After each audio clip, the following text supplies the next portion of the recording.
Bueno, buenas noches a todos los presentes.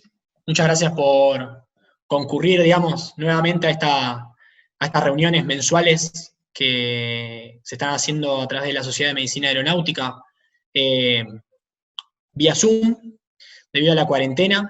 Hoy tenemos el agrado de contar con la presentación del doctor Eduard Pereira, capitán de la Fuerza Aérea, eh, especialista en medicina aeronáutica y espacial del Instituto Nacional de Medicina Aeronáutica y Espacial de Fuerza Aérea, de nuestro querido INMAE.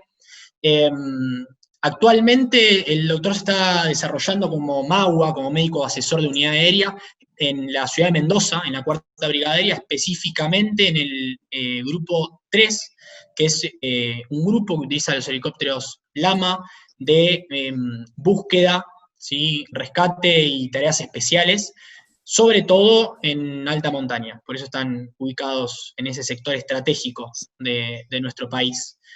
Eh, la charla de hoy, como saben bien, es sobre desorientación espacial y es para continuar un poco agrandar un poco nuestros conocimientos sobre la medicina aplicada al mundo aeronáutico.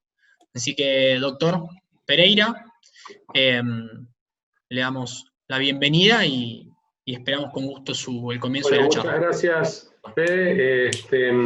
Gracias por la presentación. Eh, Vamos a estar hablando sobre desorientación espacial, pero previo a esto, vamos a darle unos minutos al doctor Mourinho, presidente de la Sociedad Argentina de Medicina Aeroespacial, para que haga algunos avisos parroquiales mientras yo sigo invitando gente que está en la sala de espera acá de Zoom. Cuando quiera, Doc. Bueno, buenas noches para todos. Está saliendo con alguna reverberación el sonido. Yo les pido a todos los que están participando que eliminen, por favor, por ahora, el micrófono. Todos los micrófonos están cortados, Doc. Bien. La próxima charla de esta sociedad, en conexión con la Federación Argentina de Entidades Aerodeportivas y con el CONAP, con el Consejo Nacional de Aviación, ¿está prevista para cuándo, Pereira? Para el 24 de julio, el viernes 24 de julio a las 21 horas, vamos a estar con la próxima charla de la sociedad, hablando acerca de factores humanos, relacionándolos un poco con la causal de accidentes. Entonces, 24 de julio, 21 horas, vamos a hablar de factores humanos como causal de accidentes. Estamos invitando a todos y estas clases, estas charlas, van a estar a partir del lunes en www.samaweb.com.ar. Listo, Pereira, adelante vos. Muy bien, entonces vamos a empezar directamente ya después de la presentación y de los avisos parroquiales. Vamos a empezar con directamente ya la presentación del tema.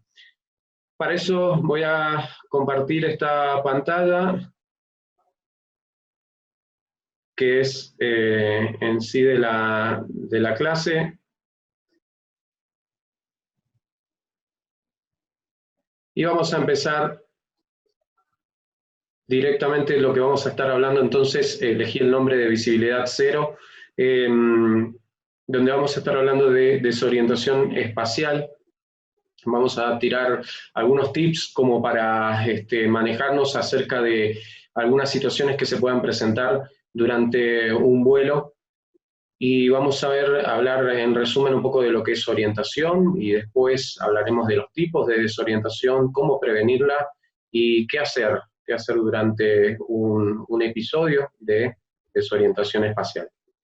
Para eso vamos a conceptualizarlo en primer lugar, que en sí es un fenómeno que ocurre como consecuencia de una incorrecta orientación, bien, con respecto a los tres planos del espacio. ¿Sí? En una segunda parte de este concepto podemos decir que como consecuencia puede llevar al piloto, bien, en sí a una incapacidad para apreciar correctamente su posición en relación o con respecto a la Tierra. Entonces, algo muy importante acá es sobre todo el tema de diferenciarlo de lo que es la desorientación espacial en cuanto a la pérdida de orientación. En sí, yo puedo puedo perder mi orientación en cuanto a los puntos cardinales. Eso no quiere decir que va a ser una desorientación espacial. La desorientación espacial, claramente ahí lo dice, es en cuanto a los tres planos del espacio. Entonces, vamos a pasar a por ahí una fórmula de las cuales se suele hablar en cuanto a desorientaciones, que es la distracción por el tiempo más la ilusión, y eso vendría a ser la desorientación espacial. Más adelante vamos a desarrollar un poco más por qué es cada uno de estos. Quédense con la palabra ilusión. En cuanto entonces a desorientación, como vimos, es la pérdida por ahí de orientación en cuanto a tres espacios. Vamos a ver qué es lo que nos orienta a nosotros, es decir, qué sistema de órganos nos sirve a nosotros para orientarnos. Y vamos a verlo someramente. Yo me disculpo acá por ahí por aquellas personas que por ahí sean un poco más especialistas en el tema, que estén más empapadas con esto, porque no voy a poder profundizar mucho, es decir, no voy a profundizar mucho, vamos a verlo más desde el punto de vista práctico. Y vamos a empezar mencionando estos sistemas de orientación. En sí, hablamos de un sistema visual, de un sistema vestibular y de un sistema somatosensorial. Estos tres sistemas en sí son los que nos permiten la orientación. Por eso, una de las cosas que el título en el que me basé para esta charla es en cuanto a visibilidad cero, porque ya con la pérdida de un sistema tenemos que empezar a confiar en los otros dos sistemas. Y si uno de esos dos sistemas crea una ilusión o nos da la sensación de otra cosa, de ser otra cosa, o sea, de ser alguna ilusión, entonces en ese momento tengo que confiar en otras cosas, tengo que tener una preparación, tengo que tener un adiestramiento para poder salir de esa situación o para poder resolver esa situación. Entonces, pasamos a lo que es sistema visual. Lo vamos a desarrollar un poco con estos videos. Ahí estamos viendo el globo ocular por afuera, vemos el nervio óptico, cómo está irrigado por arterias, venas, ¿bien? Una de las cosas a marcar ahí es que vemos el nervio óptico cómo se entrecruza, formando el quiasma óptico, se entrecruza con el otro nervio, o sea, el nervio óptico del otro globo ocular. Ahí podemos ver bien el globo ocular por fuera. Ahora vamos a ver una imagen en sí de lo que es el globo ocular por dentro. Vamos a atravesar acá los elementos refringentes del ojo, y vamos a ir a un fondo de ojo, ahí donde se encuentra la retina, ahí está marcada la mácula, no sé si la pueden ver bien, es delgada, y en esa parte de la mácula es donde nos permite la mejor visibilidad. Está formada por células que se llaman conos. Estos conos permiten, esta parte de la mácula es la que nos permite enfocar la visión, y ahí estamos viendo cómo es esa parte en la que nosotros enfocamos y vemos con mayor claridad. Ahora, una cosa a tener en cuenta, como les dije, la retina está formada por conos y bastones, y en la parte esa de la mácula, con la cual nosotros mejor vemos, está formada simplemente por conos, siendo los bastones los que se activan durante la visión nocturna. Por lo tanto, a tener en cuenta, una de las cosas es que durante la visión nocturna, en la oscuridad en sí, existen dos puntos ciegos, y uno es la mácula, porque la mácula queda inhabilitada en ese momento, y el otro es el botón óptico, que es donde está el nervio óptico, ¿bien? Y tampoco en esa parte existen células capaces de transmitir los estímulos visuales. Entonces, para la oscuridad tenemos dos puntos ciegos a tenerlos en cuenta. Vamos a estar hablando más adelante de lo que es la visión nocturna de lo que es el vuelo de noche, ¿sí? Por ahora vamos a seguir con lo que es el sistema vestibular. En cuanto al sistema vestibular, lo que tenemos para mencionar es que está ubicado en el oído interno. Ahí vemos el oído externo, oído medio, y después lo que vamos a estar viendo es el oído interno. Dentro del oído interno tenemos ese órgano, ¿bien? Que es el laberinto, ¿sí? Laberinto óseo y laberinto membranoso, donde se encuentra en sí el aparato vestibular y el aparato coclear también. Lo que vemos ahí es el vestíbulo y lo que vemos también es la cóclea. En esa imagen lo que estamos viendo son los canales semicirculares que forman parte del aparato vestibular. Este aparato nos permite el equilibrio y esos canales semicirculares se encuentran ahí dispuestos de manera tal que puedan permitirnos saber en qué movimiento estamos realizando en cada momento. También eso nos permite el utrículo y el sáculo, son órganos en sí del equilibrio. Nos permiten a nosotros saber en qué posición estamos en cada momento. Bien, o sea, qué movimiento estamos haciendo, si estamos haciendo un movimiento lineal o angular. Bien, eso es lo que hay que tener en cuenta. ¿Cómo funcionan? Bueno, por fuera de ese laberinto membranoso que antes mencionaba, tenemos la perilinfa. Es una sustancia viscosa que impide por ahí el contacto directo del laberinto membranoso con el laberinto óseo. Además, tenemos, por otro lado, por dentro tenemos la endolinfa, y esa endolinfa en sí, lo que vamos a ver por dentro ahí, es una sustancia gelatinosa, que es en sí la membrana ótica, otolítica, y por encima de esa membrana tenemos unas concreciones de calcio, son como unas piedras que están por encima de esa membrana, que son los otolitos. Esos otolitos se mueven con cada aceleración, y entonces mueven estas células que están viendo ahí, son como unos pelitos que están ahí, son cilios y microvellosidades, y esos cilios al moverse activan en sí a las células que van a producir un estímulo, que envían en sí un estímulo. Esto es básicamente lo que hay que saber.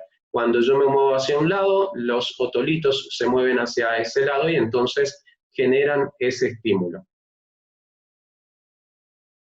Bien, vamos a seguir entonces con esta imagen donde vemos como una inclinación si está en el avión, como una inclinación hacia arriba, provoca el movimiento, no sé si se llega a ver el puntero, provoca en sí el movimiento de los cilios hacia un lado, y con eso da una sensación de ascenso, ¿bien? O una sensación de la nariz arriba en cuanto al avión.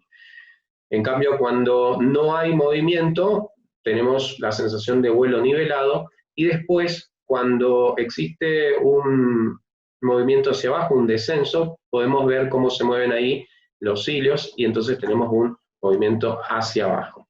Bien, esto es todo lo que hay que explicar por ahí. Un detalle más a tener en cuenta acá, en el cuadrante superior de esta imagen, es que podemos ver cómo en el vuelo recto y nivelado, donde no hay giro, la sensación que tenemos es de no rotación, justamente porque no se están estimulando acá los cilios, ¿bien? Y no se está estimulando el sistema vestibular. Si el sistema vestibular no se estimula, no hay sensación de giro. Lo mismo entonces pasaría en vuelo invertido. Nosotros en vuelo invertido no tenemos estímulo por ese lado en cuanto al sistema vestibular. ¿Bien? Es muy diferente en un viraje. En un viraje, por ejemplo, acá, en los cuadrantes inferiores, podemos ver cómo en los virajes sí hay estímulos, ¿sí? Y está la sensación de rotación o de giro. Y a tenerlo en cuenta, cuando el viraje es coordinado, ¿sí? después de unos 20 segundos, tal vez después me corrija el doctor Mourinho, aproximadamente entre 20 y 30 segundos después de un giro coordinado, la sensación de giro desaparece, ¿bien? Porque se deja de estimular en sí a lo que es el sistema vestibular. Entonces la sensación de giro después de unos 30 segundos de un giro coordinado desaparece. Esa idea quiero que les quede para más adelante explicar una ilusión. En cuanto al sistema propioceptivo, que es otro sistema que nos permite a nosotros la orientación espacial, tenemos que hablar ahí de que hay una compleja red neuronal compuesta además por receptores que están incluidos dentro de los músculos, tendones, articulaciones, y que con eso logran o permiten ciertas sensaciones en nosotros. Ejemplo, yo puedo levantar este brazo y llevarlo hasta la parte de mi frente, o puedo llevarlo hasta acá y saber en todo momento en qué posición está el brazo, y eso lo hago gracias a la propiocepción. Esto es de gran utilidad en la orientación cuando estamos en el avión sentados y hacemos una aceleración hacia arriba o hacia abajo, porque o ganamos más sensación del avión o perdemos sensación del asiento del avión. Y esa parte es importante también para orientarnos. Después de haber explicado cómo nos orientamos, vamos a caer de lleno en lo que es desorientación espacial. Vamos a caer en los 3 tipos que existen de desorientación espacial. En cuanto a los diferentes tipos, vamos a ver más adelante cómo se relacionan, pero por ahora simplemente vamos a mencionarlo. El tipo 1, que es la no reconocida. Disculpen que no le estoy haciendo mucho caso al chat, ahora sí estoy viendo. Bien, en cuanto a los tipos de desorientación espacial, tenemos el primer tipo de desorientación espacial, que es la no reconocida, una desorientación espacial no reconocida. En el tipo 2 tenemos una desorientación espacial reconocida, y en el tipo 3 una incapacitante. Para poder entender bien estos tipos, acá me hice un flujograma donde vamos a ver no solo los tipos, sino la interacción de estas desorientaciones.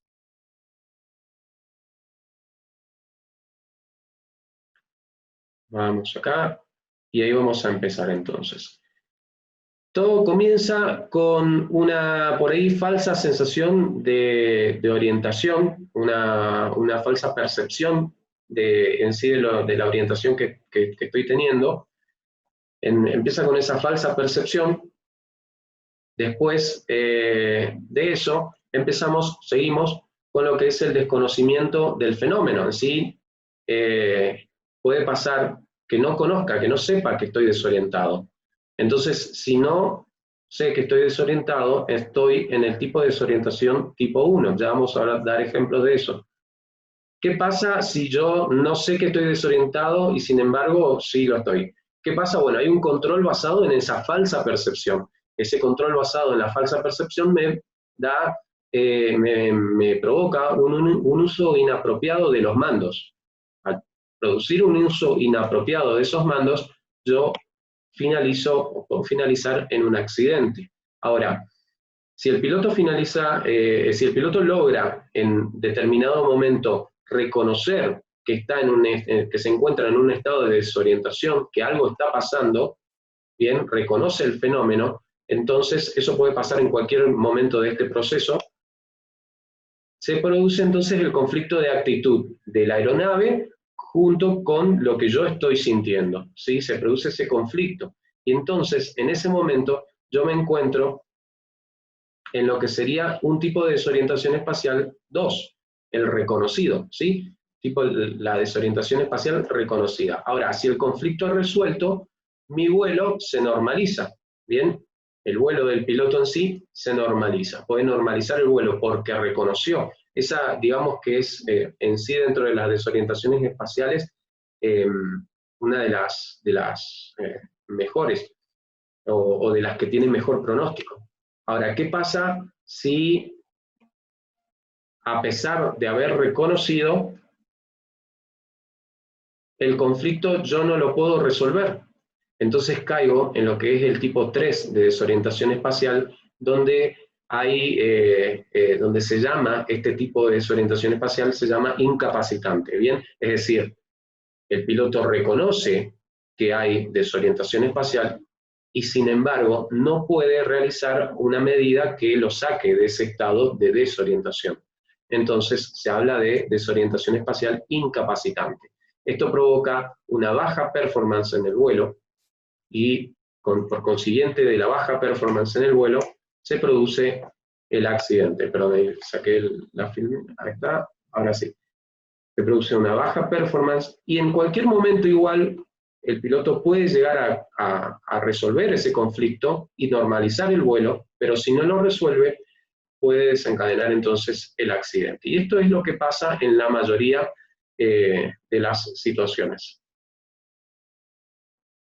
Estas interacciones dentro de las situaciones. A tener en cuenta, la desorientación espacial aproximadamente es causa de entre un 16 y un 20% de los accidentes de aviación.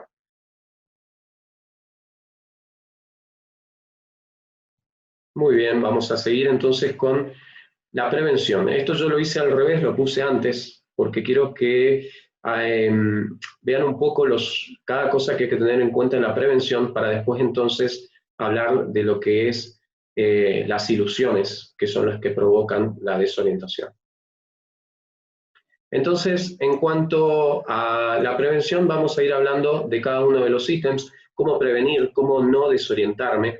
Entonces, ¿cómo no se debería desorientar el piloto? Bueno, si hace un buen briefing meteorológico, va a tener la posibilidad de no caer por ahí en situaciones meteorológicas adversas y pasar, porque en el caso de presentarse en un estado de mal clima, de poca visibilidad o de visibilidad nula, entonces va a perder esa parte de referencias externas visuales y solo va a estar entonces a merced de lo que es la acción de los otros sistemas de orientación y de los instrumentos, obviamente. Un piloto que por ahí no está preparado, que no tiene experiencia en estos vuelos, en vuelos que son por instrumentos, por ahí puede llegar a cometer algunos errores en cuanto a decisiones debido a las ilusiones que se pueden dar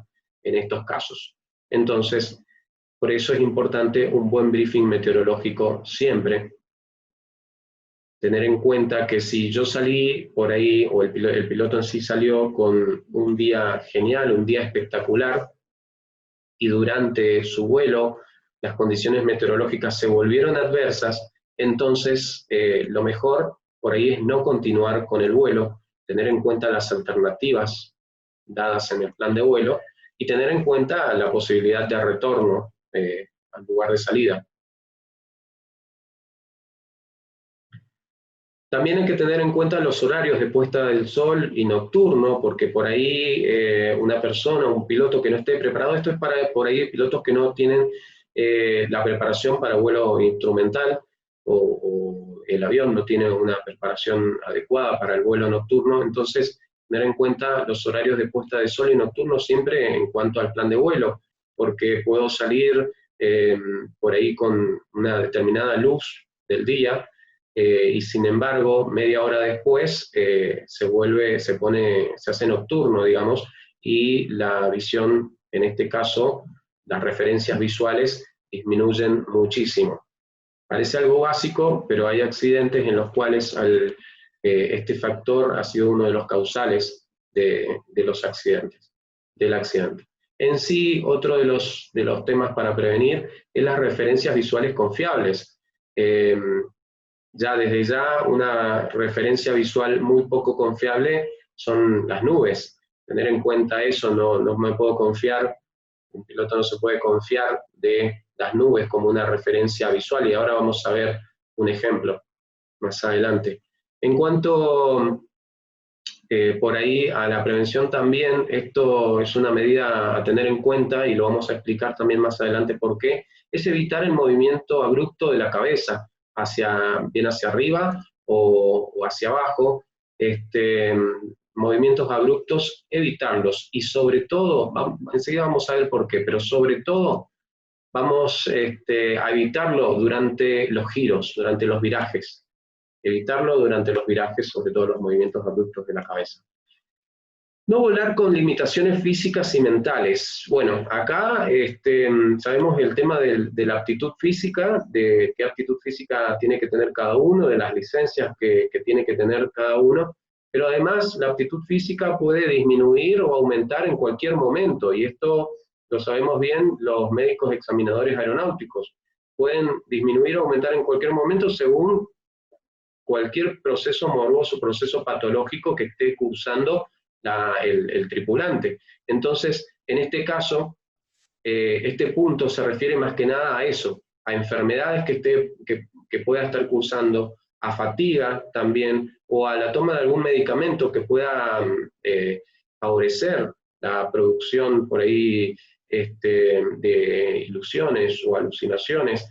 Entonces, tener en cuenta ese tipo de cosas y no volar entonces con limitaciones físicas, tanto físicas como mentales. Otro de las cosas a tener en cuenta para la prevención es capacitar en el vuelo por instrumento, siempre capacitarse, tener en cuenta la capacitación en el vuelo por instrumento y confiar en el instrumento. Una de las cosas que más voy a decir en esta charla, en esta exposición, es confiar en los instrumentos. Vamos a seguir. Por último, una de las cosas a tener en cuenta es conocer acerca de esto. Instruirse acerca de estas cosas, porque la posibilidad por ahí de evitar un accidente por desorientación espacial es obviamente siempre previa al vuelo. Por eso siempre el tratamiento de esto va a ser la prevención. Bien, entonces dentro de esa prevención está la de instruirse, la de adiestrarse, capacitarse, pasar por algunas situaciones de manera controlada, con un instructor experto en esto, y también con estas charlas, por ejemplo, con esta exposición, también es muy útil que profundicen en estos temas. Ya vamos a caer directamente en los tipos de ilusión que existen. Antes, cuando iniciaba la exposición, les hablaba de esta fórmula que nos decía que la desorientación espacial por ahí es igual a la distracción en el tiempo más la ilusión. Entonces vamos a hablar un poco de lo que es la ilusión. En sí, ilusión es un poco deformar la realidad de lo que estoy percibiendo. O sea, se deforma la realidad de lo que yo percibo. Por ahí hay una silla y yo percibo una mesa. Estoy deformando esa silla y la estoy transformando en una mesa. Y eso para mí significa una ilusión. Entonces, vamos a caer en los tipos de ilusiones, y ahí tenemos por gravedad. Las ilusiones por gravedad, las tres principales, tenemos la ilusión de inversión, la de escalada y la de descenso. Entonces, dentro de lo que es la ilusión de inversión, vamos a ver acá una imagen, se da sobre todo cuando hay un ascenso y después del ascenso se vuelve a vuelo recto nivelado. Bien, durante ese ascenso, fíjense en la primera imagen del avión, donde ahí señala con una flecha hacia dónde va la fuerza de la aceleración, está yendo hacia abajo. O sea, en sí, durante el ascenso y viendo la posición del piloto cómo va sentado, estoy sintiendo la fuerza como me empuja hacia atrás, básicamente, o como empuja hacia atrás al piloto.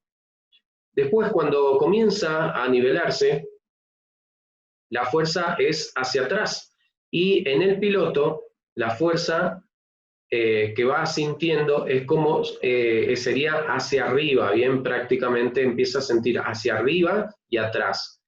Ya cuando está en vuelo nivelado, siente la fuerza de la aceleración es hacia arriba y hacia atrás. Todo este proceso puede llevar a que, o sea, no es algo que se va a dar siempre, pero puede llevar a que una persona, a que un piloto sienta que está girando sobre su eje ¿bien? Y que está en un vuelo invertido, ¿bien? Entonces, al sentir esto, al tener esta sensación, puedes llevarlo a corregir esa sensación, puedes llevarlo a corregir la actitud del avión. Al llevarlo a corregir la actitud del avión, provoca entonces que haga un descenso, que lleve la nariz hacia abajo. ¿Bien? Esto, tenerlo en cuenta entonces, en cómo por ahí prevenirlo, ante todo es anticiparse a esto. Anticiparse a que cuando voy a estar en un ascenso y luego el piloto comienza a volar recto y nivelado, puede llegar a tener esta sensación. Entonces se anticipa esta sensación y en ese momento en el que está nivelando el avión, le presta especial atención a los instrumentos del avión. Bien, prestándole especial atención a los instrumentos del avión en ese específico momento, se previene esto y básicamente no ocurre.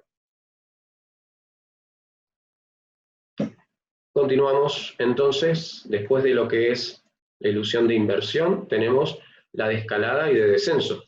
Y acá vuelvo a poner esta imagen porque se puede producir acá en la primera parte de la imagen, vemos arriba, cómo la cabeza va hacia arriba, o sea, el cuello flexiona la cabeza hacia arriba por generalmente una aceleración brusca. Si se produce una aceleración brusca, entonces el cuello se flexiona, la cabeza va hacia arriba y la sensación es que el avión está en una actitud hacia arriba, hacia un ascenso. Entonces tenerlo en cuenta a esto, de que el avión puede estar en una actitud hacia un ascenso, cuando en realidad no lo está. ¿Qué va a provocar esto si yo estoy viendo, si yo como piloto estoy sintiendo que se está produciendo un ascenso, que en realidad me lo está provocando nada más que la aceleración brusca? Es simplemente que corrija esa posición que yo estoy sintiendo, llevando el avión hacia abajo.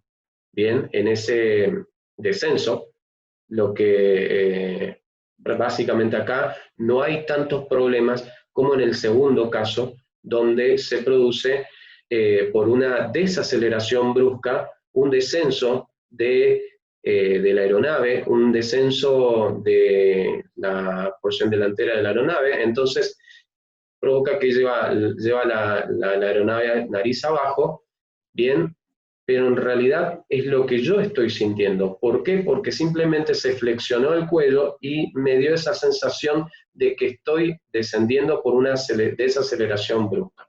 Bien, esa desaceleración brusca provoca que mi cuello se flexione hacia abajo y entonces me da la sensación a mí de que está bajando la aeronave. ¿Qué voy a tender a hacer o qué va a tender a hacer el piloto por ahí inexperto en ese caso?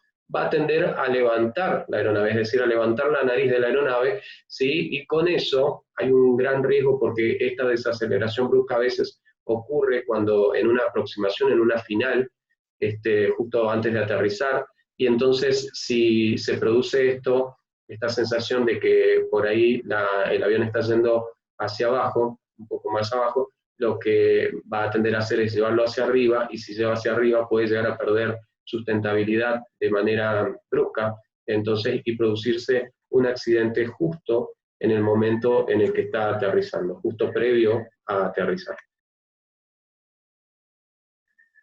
Seguimos entonces. Con los tipos de ilusión tenemos las ilusiones por giro también, donde hay ilusiones por giro en cuanto a las inclinaciones, barrena, y también el efecto Coriolis. Vamos a explicar cada una de ellas. En cuanto a las inclinaciones, como les decía antes, acá tenemos como por ahí un poco de ayuda visual, de referencia visual externa. Las nubes, como les decía, son lo menos confiable que existe como referencia visual. Entonces, en cuanto a las inclinaciones, también les explicaba antes que el sistema vestibular, una vez que comienza un giro de manera coordinada, pasando entre 20 y 30 segundos, esa sensación de giro desaparece, y por lo tanto puedo estar en giro, ¿sí? X tiempo después de esos 20-30 segundos sin sentir en sí que estoy inclinado. Bien, puedo estar inclinado sin tener la sensación de inclinación. Entonces, puedo volar, o puede el piloto volar con esa sensación de inclinación sin tener sensación de giro. Entonces, acá parece que está volando recto y nivelado, y sin embargo, fíjense abajo el horizonte artificial, como hay una inclinación en sí, está haciendo un viraje en este sentido. Entonces, vamos a pasar a otra de las ilusiones. La de barrena, giro opuesto, lo que puede desencadenar en sí una espiral mortal. Acá vamos a hacer de vuelta hincapié en la misma sensación que dijimos anteriormente, la de cuando se produce un giro coordinado por más de 20 a 30 segundos, el sistema vestibular pierde sensación, ¿bien? O sea, deja de sentir que está girando. Al dejar de sentir que está girando, ¿sí? Al dejar de sentir ese giro, aparenta, si yo no tengo una referencia visual externa, si tengo visibilidad cero, si no estoy acostumbrado a guiarme por los instrumentos, ese giro que estoy haciendo, aparentemente no estoy girando según la sensación vestibular. ¿Bien? ¿Qué pasa entonces cuando el piloto se da cuenta de que está girando, cuando el piloto corrige ese giro y va hacia un vuelo recto y nivelado? Bueno, cuando recupera su posición recta y nivelada, entonces se produce ahí un estímulo. Ahí sí se produce el estímulo por el movimiento de los otólitos que antes explicaba. El sistema vestibular da entonces la sensación de giro, y el piloto lo que va a sentir después de recuperarse de un giro de más de 20 a 30 segundos, recién ahí va a sentir que está girando hacia el lado opuesto, cuando en realidad está volando en dirección, o sea, está volando recto. Entonces, acá es donde hay que tener en cuenta que esa sensación se puede dar. Y si se da esa sensación de giro opuesto, el piloto lo que va a hacer es intentar, el piloto inexperto obviamente, va a intentar corregir ese giro opuesto, y entonces va a entrar en otro giro, o sea, va a volver a entrar en el giro que estaba antes. Esto por ahí es un poco más complicado de explicarlo por Zoom, sin por ahí la ayuda de pizarrones y demás, pero es fácil de entender cuando uno se pone a pensar en cuanto a que pierde la sensibilidad de giro durante un giro coordinado más allá de 20 a 30 segundos, y cuando vuela recto, cuando sale de ese giro de más de 30 segundos, entonces comienza a tener una sensación de giro opuesto, cuando en realidad no es así. Y esto provoca que el piloto corrija ese giro opuesto que él está sintiendo, llevándolo en realidad a un giro, ¿sí? Que lo puede llevar a una espiral mortal, porque en cada giro, para cada vez que va a tratar de corregir esa actitud, va a llevar un poco más abajo la aeronave. Lo que va a hacer también es que gane velocidad a medida que va bajando la nariz de la aeronave, y entonces va ganando velocidad, va entrando en ese círculo que cada vez es más difícil de salir, y puede llegar a lo que es la espiral mortal. ¿Cómo lo evitamos? ¿Cómo se evita? ¿Cómo se puede evitar? No sé si me están recibiendo bien. Bien. Bien, continuamos. Entonces, ¿cómo se evita esto? Esperándolo, anticipándome a la sensación. Si el piloto se encuentra en un giro de más de 30 segundos, anticiparse a la sensación de que cuando vuelva a volar recto y nivelado, va a sentir que tiene un giro opuesto. En ese momento, prestar especial atención a los instrumentos. Y así se evita esto. Prestar especial atención a lo que son los instrumentos, específicamente en ese momento en el que se está recuperando el vuelo recto y nivelado. En resumen, para evitar estos tipos de desorientación, o sea, para evitar estos tipos de ilusiones, o caer en el engaño de estas ilusiones, simplemente cada vez que se retome el vuelo recto y nivelado después de haber salido de él, entonces al retomarlo, prestar especial atención a los instrumentos. Vamos a seguir entonces, lo que sigue es el efecto Coriolis.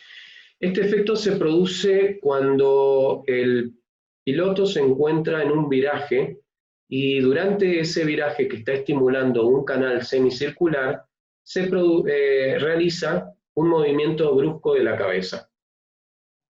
Si realiza un movimiento brusco de la cabeza hacia abajo o hacia arriba, bien, ese movimiento brusco lo que provoca es la estimulación de otro canal semicircular del aparato vestibular, y esto conlleva a que tenga una sensación de viraje o de giro sobre su eje, bien, como que está dando vueltas sobre su eje. Eso es el efecto Coriolis, es la estimulación de dos canales semicirculares a la vez. Se da entonces cuando el piloto está en un giro, en un viraje, y junto con eso mueve la cabeza de forma brusca, ya sea hacia arriba o hacia abajo.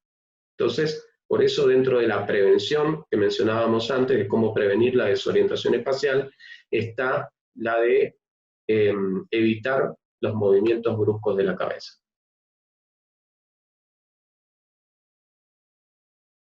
Muy bien, estamos entonces a 15 minutos para cumplir la primera hora. Vamos a dar por ahí un anuncio en el chat para todos de que se encuentra, si se llega a caer esta conexión, si se llega a caer esta aula de Zoom, entonces vamos a tener otra aula y enseguida Federico Narvarte va a poner el nuevo ID y la nueva contraseña por si se llega a caer la conexión en cuanto a esta conexión de Zoom. Vamos por otro lado. Ahí lo acaba de pasar, los datos de la nueva sala, ahí está el ID y la contraseña nueva. Bien, bueno, la contraseña es la misma, ese es el ID nuevo. Entonces, seguimos con las ilusiones visuales. Ya casi estamos finalizando, estamos con ilusiones visuales. Tenemos la de movimiento relativo, flicker vértigo, perspectiva aérea y el efecto autocinético. En cuanto al movimiento relativo, ahí se da, para ejemplificarlos, hay un mejor ejemplo en cuanto a lo que se da en tierra. Se puede dar en aviones en formación, pero también para ejemplificarlo es mejor dar un ejemplo de lo que se da en tierra. Cuando estoy en un tren, por ejemplo, en una estación para el tren, y del otro lado hay otro tren, pero en sentido opuesto. Cuando el otro tren en sentido opuesto comienza el movimiento, yo que estoy en el otro tren, siento como que empieza a moverse el tren, bien, cuando es en realidad el otro el que comenzó a moverse. Me da a mí la sensación entonces de movimiento relativo, ¿sí? De que se está moviendo mi tren cuando es en realidad el otro. En cuanto a flicker vértigo, esto se da en aeronaves de ala rotativa, en el cual los helicópteros, cuando están, por ejemplo, en un vuelo nocturno con sus luces anticolisión activadas, y gira y refleja las luces, y puedo ver ese reflejo de luz en los planos, en las palas. Entonces, al verlo en las palas cómo se reflejan, eso me puede dar en sí una sensación un poco desagradable, de náuseas, vómitos, me puede provocar ese tipo de sensaciones. Entonces, también se puede dar durante el día, cuando el sol pega de lleno, y sobre todo si tengo la posibilidad de ver cómo el sol atraviesa la luz de las palas, ahí entonces se puede dar ese efecto de flicker vértigo. Después está el de perspectiva aérea, que es cuando una pista, el piloto se encuentra familiarizado con una pista. Por ejemplo, acá pasa que la pista de Mendoza es de un cierto tamaño y tiene una determinada longitud, estoy familiarizado con eso, y por ahí el piloto tiene que ir hasta San Rafael, una pista que es un poco más chica. Entonces da la sensación cuando se está acercando de que se encuentra por ahí más cerca de lo que en realidad, más lejos de lo que en realidad está, ¿sí? Porque la pista se ve más chica, porque estoy familiarizado por ahí con otra pista. Tenerlo en cuenta, sobre todo cuando estamos muy familiarizados con una pista, a que en otra pista, porque tenga otras medidas, tener en cuenta eso en el plan de vuelo, en el briefing, que es una pista de diferentes medidas y que puedo tener esa sensación. Y que ante esa sensación, de vuelta, prestarle especial atención a los instrumentos de vuelo. Después está también el efecto autocinético, que es cuando se da sobre todo durante el vuelo nocturno, y lo que pasa acá es que hay una luz que se ve en el horizonte, y esa luz que se ve en el horizonte, cuando la miro cuando se ve por ahí se enfoca bien la vista en ese lado,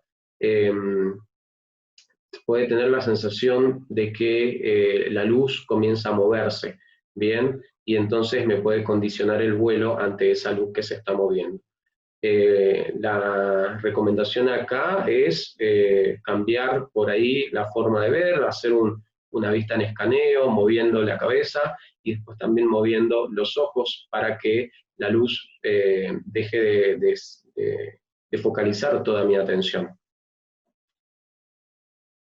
Y acá, justamente de focalizar cosas, estaba hablando, por favor en el chat, si me pueden escribir, a ver cuántas líneas rectas, perdón, y cuántas líneas curvas pueden ver ustedes acá. En esta imagen, cuántas líneas curvas pueden ver. Ahí los espero en el chat a ver si pueden participar. ¿Quién ve líneas curvas o cuántas líneas curvas se ven? Van a ver que dentro de las respuestas que pueden llegar a tener, focalizar la vista nos lleva por ahí a determinar mejor qué tan rectas están las líneas o curvas, y si lo veo de manera distributiva, prestando atención más distributiva, al verlo por ahí de forma distributiva, veo que hay muchas líneas curvas, y sin embargo, cuando focalizo un poco la vista, puedo ver cómo cambia eso y todas las líneas son rectas. Bien, todas las líneas en este caso son rectas, les aseguro, les prometo que son todas líneas rectas. Bien, a tenerlo en cuenta cómo un efecto así puede cambiar nuestra perspectiva, nuestra forma de ver. Bien, acá finalizo la charla, la exposición, y doy pie también, ya que estábamos hablando de atención, doy pie a por ahí la siguiente charla, que es de factores humanos y que va a incluir un poco de conciencia situacional, y que vamos a estar hablando de, dentro de la conciencia situacional, lo que es percepción, y dentro de lo que es percepción, la atención selectiva y la atención distributiva. En este caso, vamos a ver acá un video donde vamos a testear la atención selectiva que cada uno de ustedes tiene. Por favor, también participen en el chat. Lo que tienen que hacer es contar, en los siguientes estudiantes, contar los que están vestidos de blanco, contar cuántos pases se dan con la pelota. Bien, a ver, esta no es. Ay, voy a poner un momento. Voy a buscarlo. Este es otro test de atención selectiva. A ver si lo paso, si este es el otro. Bien. Vamos a cambiarlo acá. Un momento.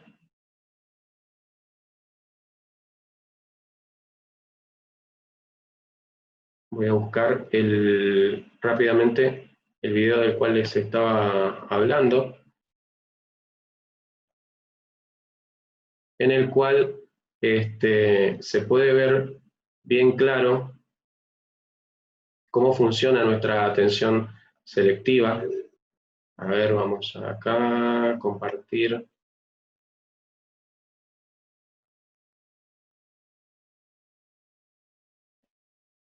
Bien.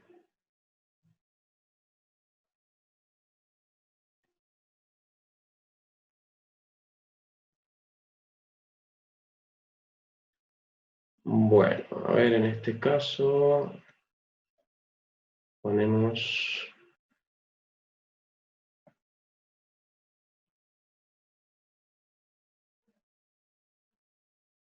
lo que es este.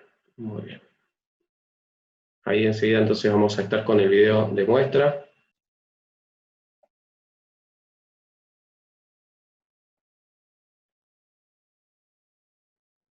Bien, entonces, mientras tanto, a ver,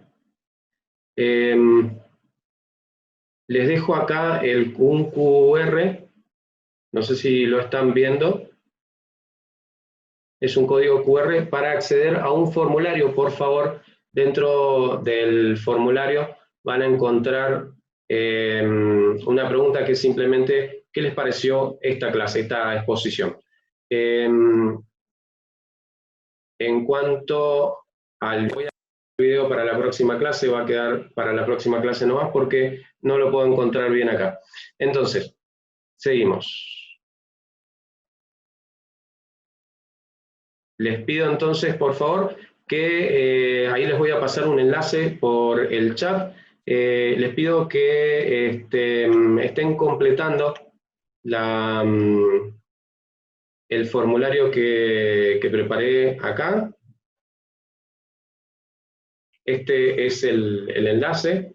Si pueden, por favor, completarlo. Así tenemos también un poco de las críticas, a ver qué tenemos para mejorar. Bien. Y bueno, quedo atento a las preguntas que puedan estar realizando. Si tienen alguna pregunta, pueden ir haciéndola. Doctor Pereira, ¿puedo hacer una pregunta? Sí.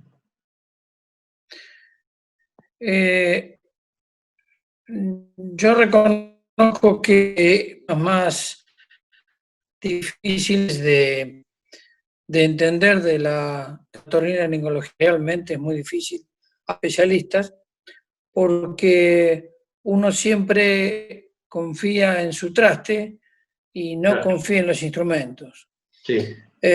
Cuando comenzó usted la charla, yo me estaba haciendo un ejemplo de lo que nos sucede a veces cuando la muchachada sale a tomar algo y toma algo de más, y entonces alguno se emborracha un poco, y para que no haga ningún papelón de aquellos que uno tiene hechos en su vida, lo sacan de la fiesta, lo ponen en una habitación alejada, en silencio, lo acuestan y le dicen: quédate tranquilo, no te hagas ningún problema, todo va a estar bien, y apagan la luz. Sí. Bueno, esa combinación es la más perfecta para que el muchacho largue el pato. Largue el pato en el idioma aeronáutico es ni más ni menos que se le mezclaron todos los cables y se en la náusea o en el vómito.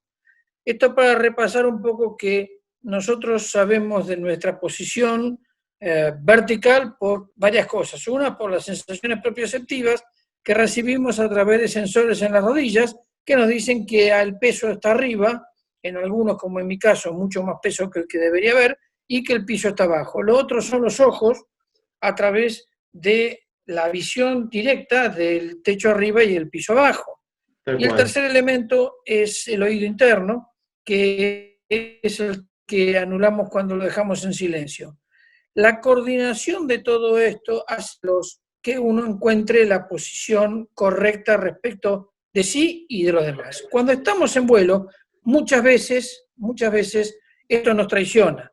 Y ahí siempre tenemos que responder y mirar al instrumento. El instrumento es el más noble.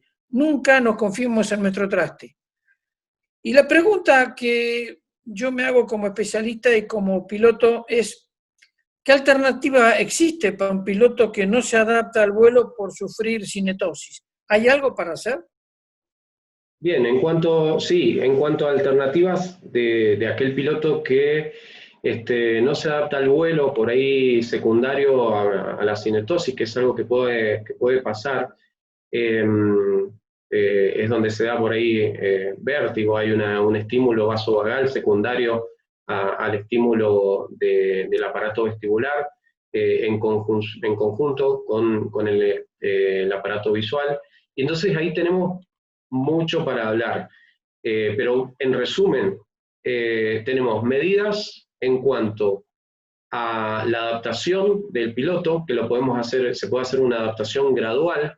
Se dice que el estímulo, o está comprobado que el estímulo repetitivo de este piloto durante, en un vuelo, o que sea de manera efectiva, repetitiva en cuanto a todo lo rutinario, en cuanto a la rutina, completar siempre la misma rutina puede llevarlo a que se adapte mejor. Después los cambios de hábitos, como una por ahí mejor alimentación, administración del estrés, también en cuanto a la fatiga, disminuir o mejorar el tema de sueño, el tema de por ahí de lo que es manejar lo que es el cansancio, todas estas cosas se pueden hacer. Si todo esto no funciona, todavía queda algo más, que es la adaptación al vuelo con el sillón de Varani. Y esto ya se hace con un equipo multidisciplinario y se ha logrado hacer acá en Mendoza y se ha logrado hacer también en el INMAE de Buenos Aires, donde lo que se realiza en sí se usa por ahí un poco de apoyo psicológico, se trabaja también.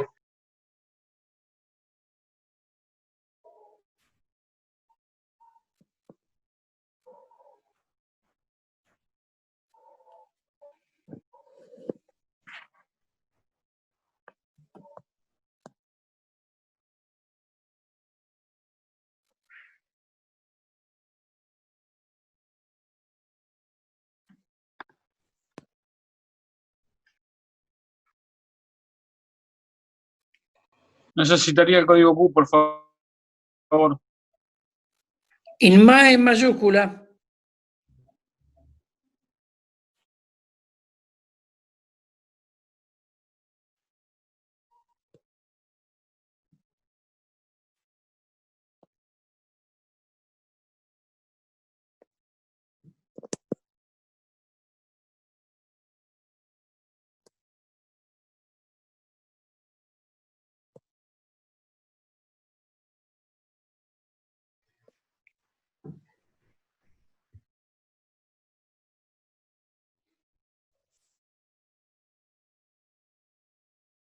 Entre estas reuniones sin límite de tiempo. Pueden seguir.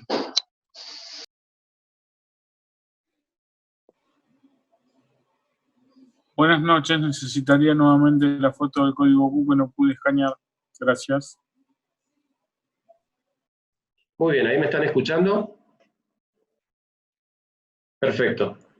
Sí, Señor, estamos escuchando. Muy bien, muchas gracias. Entonces estaba explicando yo la parte de que si no se adapta el piloto a todos los cambios de hábitos que se fueron realizando, se puede hacer algo más todavía, que es la adaptación al vuelo con sillón de Varani, con un equipo multidisciplinario donde incluya un psicólogo, un licenciado en psicología, y también incluya un especialista en ORL que esté empapado un poco con este tema, y también un médico aeronáutico. Utilizando por ahí el sillón de Varani, se puede hacer una adaptación de manera progresiva a los giros, y con esto, no sé si quieren después pasar, nosotros hicimos una presentación y lo pusimos, lo dejamos para compartir en la página de la Sociedad Argentina de Medicina Aeroespacial, donde explica cuál es el plan progresivo según la cantidad de sintomatología que ha tenido el piloto durante los vuelos. Lo dividimos en estadios, y según el estadio, entonces se puede hacer una adaptación progresiva al vuelo en cuanto a también a los giros en sillón de Varani, al apoyo psicológico y demás. No sé si tienen más preguntas. Como dicen acá, es entrenable. Por favor, ¿podría poner el código Q nuevamente? Gracias. Ah, sí, el código QR. Disculpe que no estaba... Ahí va el código QR. Acá estamos. Gracias, muy amable.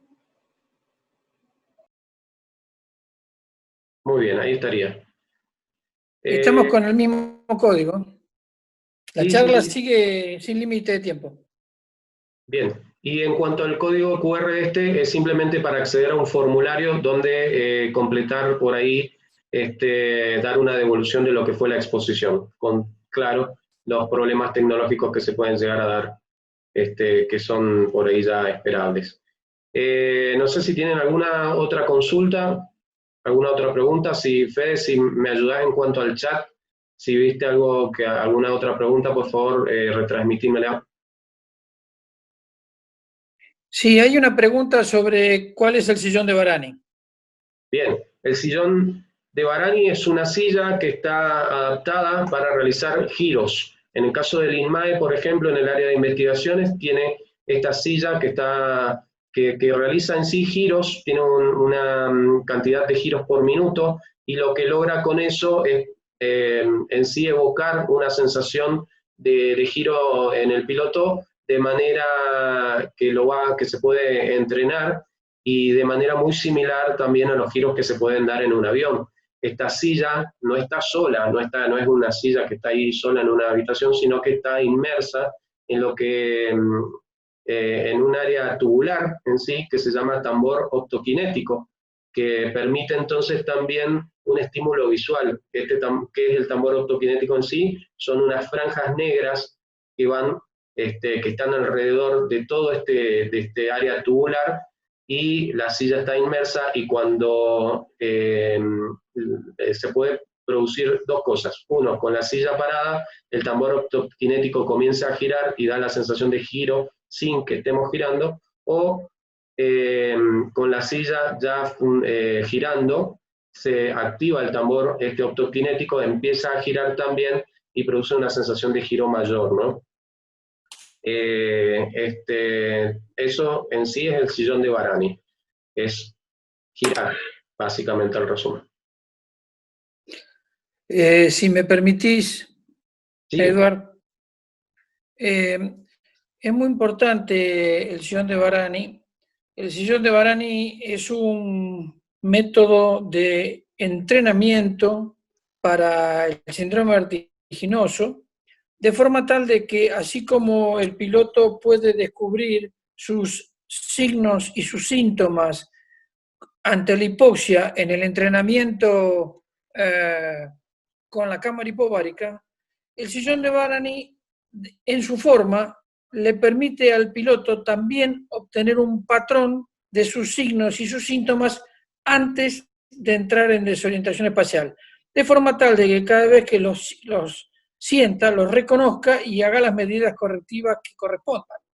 Este sillón de Varani en Europa se usó en un trabajo conjunto entre la Escuela Francesa de Otorrinolaringología con el profesor Portman y con la fábrica alemana Dassault Dornier, que entrenaba allí los pilotos de sus aviones.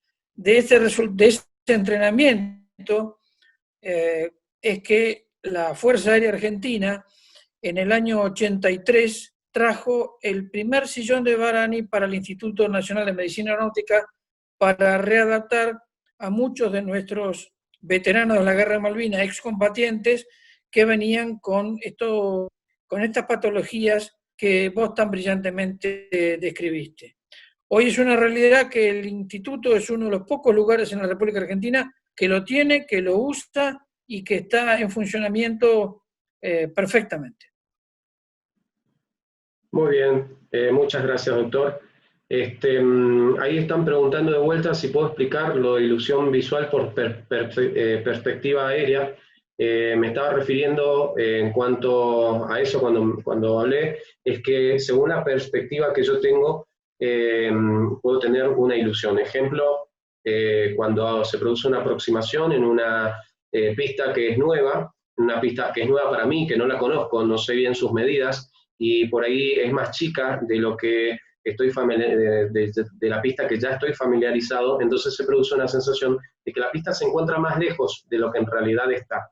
¿Bien? Y al contrario, si yo voy a una pista un poco más grande, más ancha, más larga, cuando me estoy acercando a esa pista, más ancha, más larga de lo que yo estoy familiarizado, de esa pista a la cual yo estoy familiarizado, entonces ahí puedo sentir, tener la sensación de que se encuentra más cerca esa pista. Es simplemente una cuestión de perspectiva, como bien lo dice el tipo de ilusión.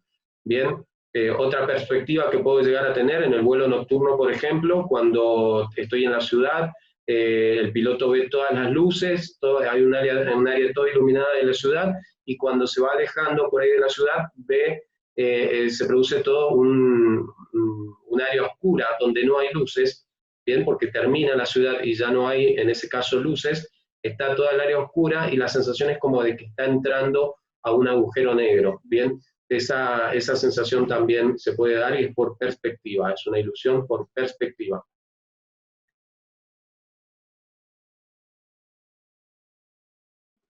No sé si tienen alguna otra consulta. Yo acá estoy mandando lo que es el formulario de devolución de la exposición.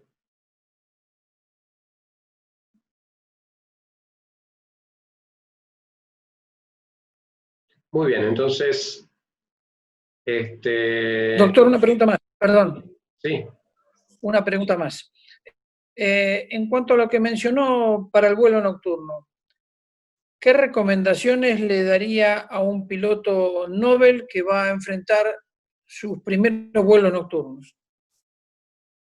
Bien, en cuanto al vuelo nocturno hay que tener en cuenta, antes no lo expliqué y eso está bueno porque, muy buena la pregunta porque no lo había explicado bien, que es en cuanto a la visión nocturna tenemos que tener en cuenta que nosotros para esta visión dentro de la retina utilizamos solo las células llamadas bastones. Estas células nos permiten a nosotros la visión nocturna o la visión en la oscuridad, y lo hacen a través de un pigmento también que se llama rodopsina y está sintetizado a partir de lo que es la vitamina A. Esa rodopsina que actúa junto con la célula, con los bastones, produce entonces la posibilidad de ver mejor por ahí en la oscuridad. El problema es que esta sustancia se sintetiza en más o menos media hora, tarda un tiempo en sintetizarse, y en un haz de luz, con un solo haz de luz, se puede consumir hasta un 80% de esa rodopsina, y se produce entonces el fenómeno de encandilamiento. Por lo tanto, uno de mis consejos o mis recomendaciones para el vuelo nocturno es la adaptación a ese vuelo nocturno, la adaptación previa. Y ahí está, por ejemplo, el uso de anteojos oscuros previo al vuelo nocturno, empezar ya, aunque es de día, empezar a usar anteojos oscuros 1 o 2 horas antes del vuelo, si es que tengo alguna estimulación de luz todavía, entonces con los anteojos oscuros ya empiezo a adaptar la visión a esa condición, ya empiezo a sintetizar la rodopsina necesaria para el funcionamiento de las células de visión nocturna.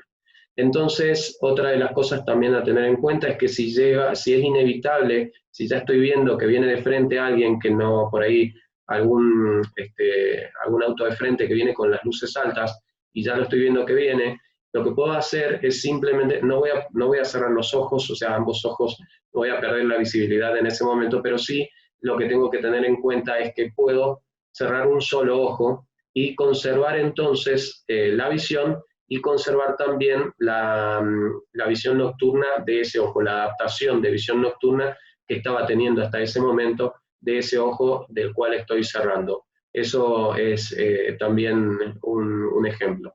Para lo que es visión nocturna, tener en cuenta que la agudeza visual va a disminuir, tenerlo en cuenta eso, y entonces también tener en cuenta los 2 puntos ciegos del ojo, del globo ocular, y por eso también se recomienda ver o hacer un escaneo visual.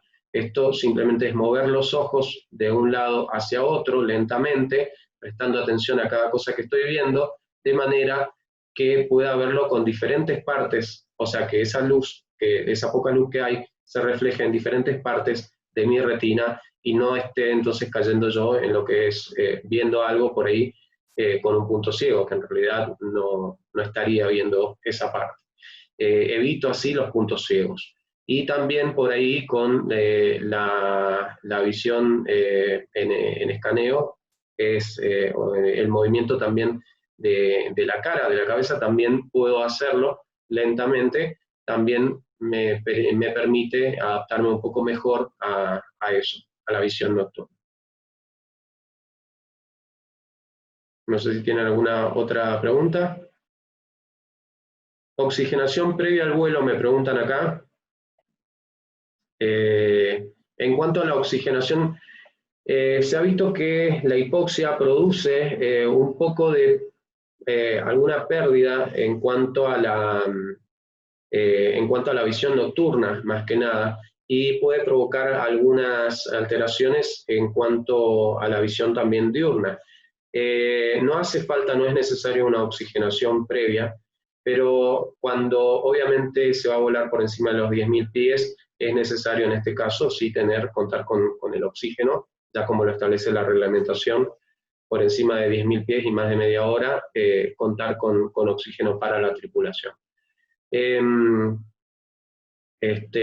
Obviamente sí, la hipoxia puede producir algunas alteraciones en cuanto a la visión, y esto entonces me puede inhabilitar en cierta forma la orientación si no estoy acostumbrado por ahí a otras formas de orientarme junto con lo que es el aparato vestibular y la propiocepción.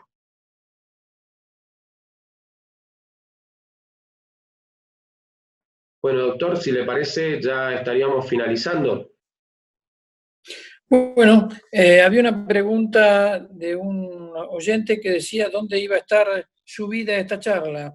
La semana próxima la vamos a subir a la página oficial de la Sociedad Argentina de Medicina Aeronáutica, que es www.samaweb.com.ar.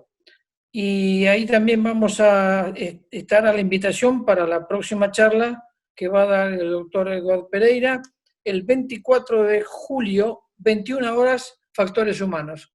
Los esperamos a todos los que tan gentilmente nos están escuchando, especialmente a nuestro honorable médico en Ecuador, el doctor Luis Alfonso Maldonado Arteaga, que siempre nos acompaña desde su patria. Un abrazo para todos, gracias, excelente charla. Bueno, muchas gracias, Doc, y bueno, nos estamos viendo en la próxima charla. Hasta luego. Felicitaciones al doctor Pereira. Buenas noches con todos. Un saludo desde aquí. Muchísimas gracias, doctor. Hasta luego. Hasta luego.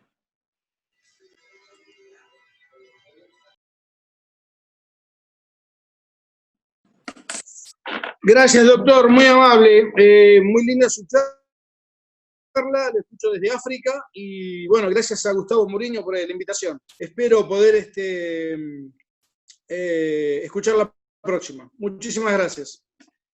Por favor, ha sido un placer. Hasta luego. Hasta luego, señor. Gracias.